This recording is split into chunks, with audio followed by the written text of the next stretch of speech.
ka-express, habang abala ang NBA world sa mga blockbuster trades at rooster moves, isang pangalan na naman ang unti-unting bumabalik sa usapan ng mga basketball fans, si Kai Sotto.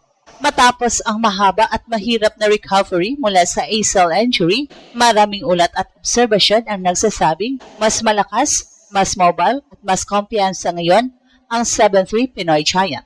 At lalong naging mainit ang diskusyon ng kumpirmahin ni Gilas Pilipinas head coach Tim Cone na nakatutok si Kai sa kanyang NBA comeback bid at inaasang sasabak sa NBA Summer League dahilan kung bakit hindi siya kasama sa Gilas lineup para sa July window. Ang Summer League ay mahalagang yugto para sa mga NBA hopefuls dahil dito sinusukat ng mga koponan kung sino ang maaring bigyan ng training camp invite o two-way contract opportunity. Ngayon, may mga fans na nagtatanong kung may mga NBA teams na naghahanap ng rim protection, floor spacing at malaking katawan sa ilalim,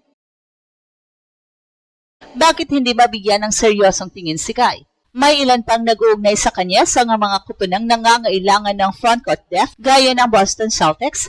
Siyempre, hindi ibig sabihin nito na papalitan agad niya ang isang established NBA star tulad ni Kristaps Porzingis. Pero ang tanong ng marami, handa na ba si Kai para makipagsabayan sa NBA level? Ang sagot ay maaring manggaling sa kanyang maliliit na Summer League campaign. Ito ay pagkakataon niyang ipakita na hindi lamang siya isang international prospect, kundi isang player na kayang mag-contribute sa modern NBA game. Kung maipakita niya ang kanyang shot blocking, perimeter defense at improved shooting, maaring babago ang pananaw ng maraming NBA executives tungkol sa kanyang potential. Ka-express kung pag-uusapan ang pagiging NBA ready, hindi sapat ang taas lamang, kailangan mo ng kombinasyon ng skill, basketball IQ, mobility at consistency, at dito pumapasok ang malaking pagbabago sa laro ni Kai. Noong mga nakaraang taon, ang pangunahing kritisismo laban kay Kai ay ang kanyang physicality at lateral quickness. Maraming scouts ang nagsabing mahusay ang kanyang skill set para sa isang 7-footer, pero kailangan pa niyang palakasin ang kanyang katawan at pabilisin ang kanyang galaw laban sa elite competition. Pero matapos ang kanyang rehab at recovery process, maraming observers ang nakapansin na mas muscular na ngayon si Kai kumpara sa dating version ng kanyang sarili. Ang dagdag na lakas ay mahalaga lalo na sa pakikipagsabayan sa malalakas na NBA big men. Bukod dito, dala niya ang kakaibang kombinasyon ng sukat at skills sa taas na 7'3".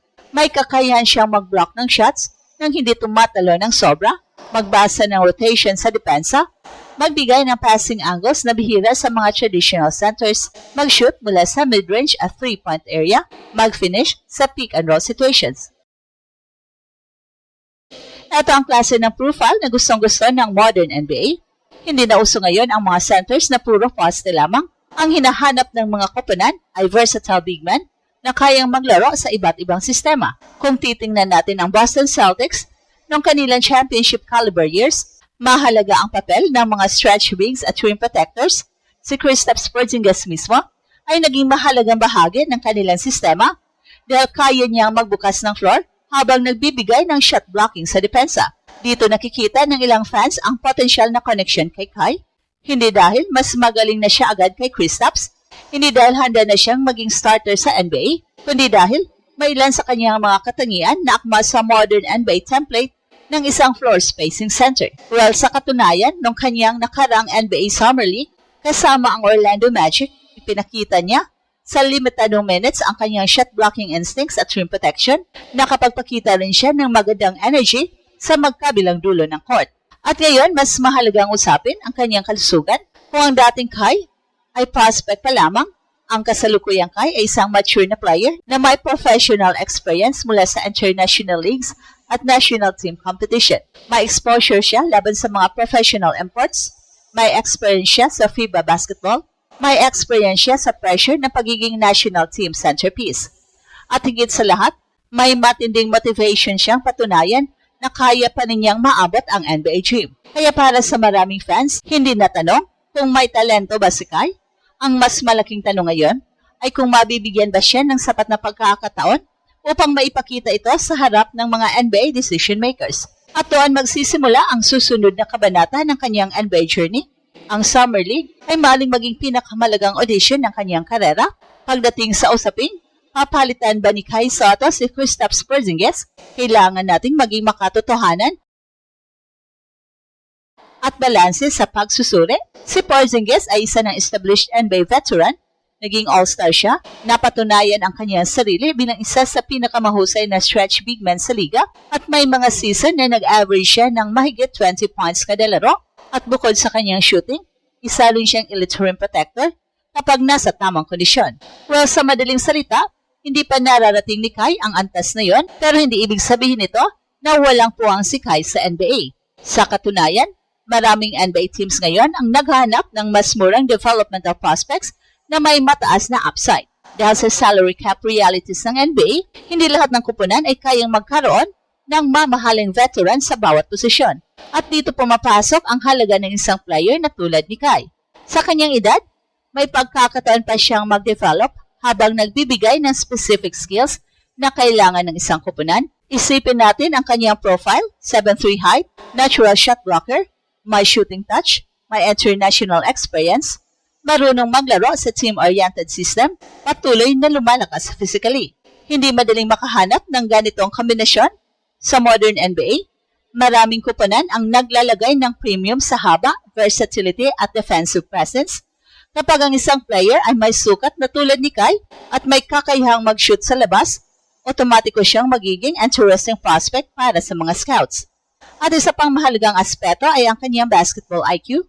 Lumaki si Kai sa iba't ibang sistema ng basketball, mula Pilipinas hanggang Australia, Japan at international competitions. Dahil dito, natuto siyang mag-adjust sa iba't ibang estilo ng laro. Hindi siya yung klaseng 7-footer na umaasa lamang sa laki. Marunong siyang magbasa ng depensa, marunong siyang maghanap ng open teammate, marunong siyang gumalaw ng walang bola. Ito ang mga bagay na hindi agad nakikita sa box score, pero napakahalaga sa NBA level.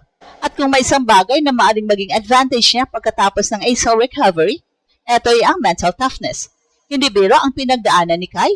Maraming atleta ang nahihirapang bumalik mula sa seryosong injury, pero sa halip na sumuko, pinili ni Kai na pagbutihin pa ang kanyang katawan at laro habang nasa rehabilitation process.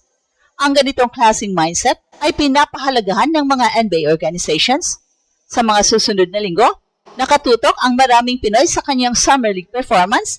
Hindi kailangang mag-average siya ng 20 points kada laro upang matawag na matagumpay ang kanyang campaign. Kaya sa ngayon, hindi pa usapin kung papalitan niya si Kristaps Porzingis. Ang tunay na usapin ay kung handa na ba siyang kunin ang unang permanenteng hakbang patungo sa NBA. At ito ang Express Info kung saan bawat kwento ginulat ang mundo. Don't forget to like and subscribe.